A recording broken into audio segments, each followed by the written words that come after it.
Hannibal Barca is the most formidable and talented general from Carthaginian history, and he is perhaps the greatest threat that the Roman Republic ever encountered.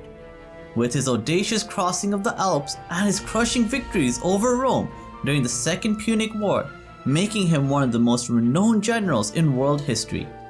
His life was marked by tactical brilliance, relentless resolve, and an unwavering hatred of the Roman Republic.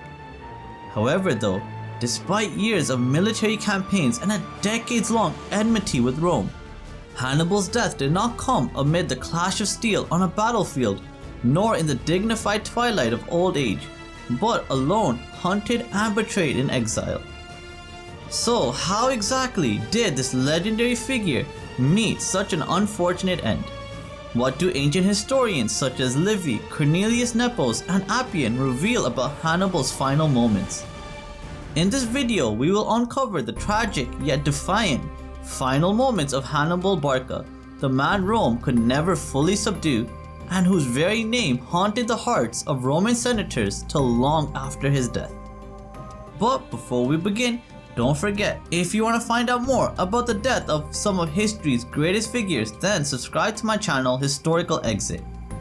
After his defeat at the Battle of Zama in 202 BC at the hands of Roman general Publius Scipio Africanus, Hannibal would face a downward trajectory in his military and political career, and he would eventually find himself exiled from Carthage itself by 195 BC.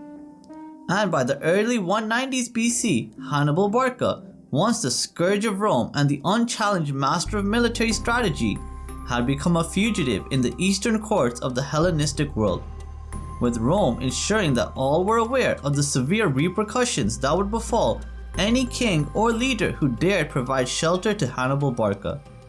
And during his years of exile following Carthage's defeat in the Second Punic War, Hannibal would seek refuge in the royal courts of the few foreign kings who still dared to defy Rome's growing supremacy. For a time, he served as a military advisor and naval strategist to King Antiochus III of the Seleucid Empire. But unfortunately, after Antiochus' defeat against Rome in 191 BC, Hannibal would be forced once again to flee from Roman persecution. And after many years of hardship, Hannibal would eventually find shelter in the court of King Prusias I of Bithynia, a relatively minor monarch residing in Asia Minor.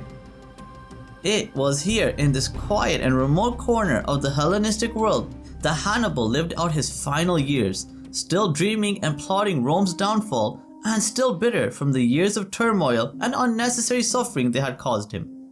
But it would appear that just as Hannibal could never forgive and forget about Rome, the reverse was also true for the Romans, as his very presence, even in exile, remained intolerable to the Roman Senate.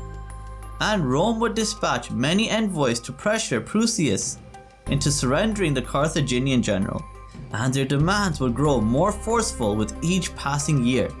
Prusias, weak-willed and fearful of Roman wrath, would eventually begin to waver in his loyalty, and Hannibal Barca was no stranger to betrayal and shifting allegiances.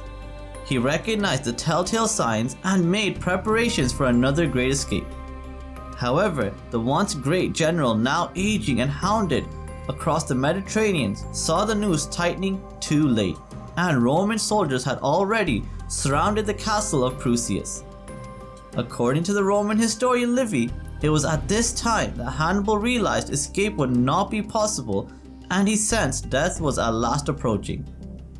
And Livy purports that surrounded, betrayed, and with no means of escape, Hannibal would choose to die of his own accord, stating that Hannibal's famous last words were, "Let us relieve the Romans from their long anxiety, since they think it's too tedious and too heavy a task to wait for an old man's death." This discourse is also present in the works of Cornelius Nepos, who states in his historical text Hannibal that he took poison which he had long carried about in a ring, and he died in the 71st year of his age. This passage is interesting not only because of how closely linked it is to the discourse presented by Livy, but it also adds some important details, like Hannibal used to keep poison in one of his rings, and he decided to take his own life rather than return to Rome as a prisoner. Additionally, Appian provides a very similar outline of Hannibal's final moments, but in his version, Hannibal takes the poison more out of desperation rather than out of defiance to Roman power. Appian states in his works Roman History that Hannibal, upon learning that Prusias intended to betray him to the Romans, took his own life by poison, which he had long carried about with him for this very purpose.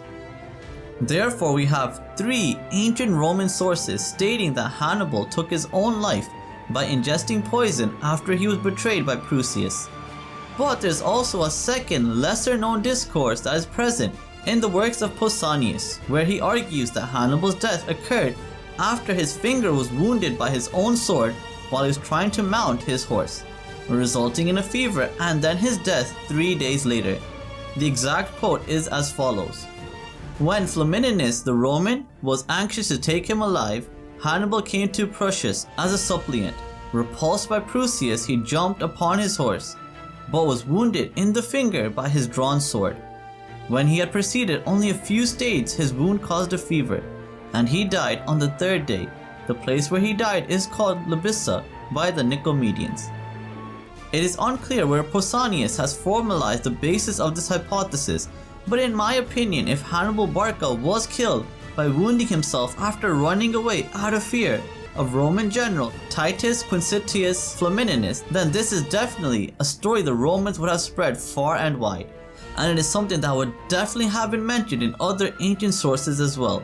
And overall, I just find this discourse to be highly improbable and unlikely, as the discourse of Hannibal poisoning himself after seeing he was surrounded by Roman soldiers and unable to make an escape makes significantly more sense than Hannibal cutting himself on his sword and dying from a fever just a few days later. But let me know in the comments down below which of the 2 discourses you think are more plausible in regards to the death of Hannibal Barca, one of the greatest military minds the world has ever known. So I hope you found this video on Hannibal Barca to be engaging and educational, and if you did enjoy it, please do like and share this video with others. And if you haven't done so already, subscribe to my channel Historical Exit, where we discuss the deaths of history's greatest figures. Thank you so much for watching and have a great day. Bye.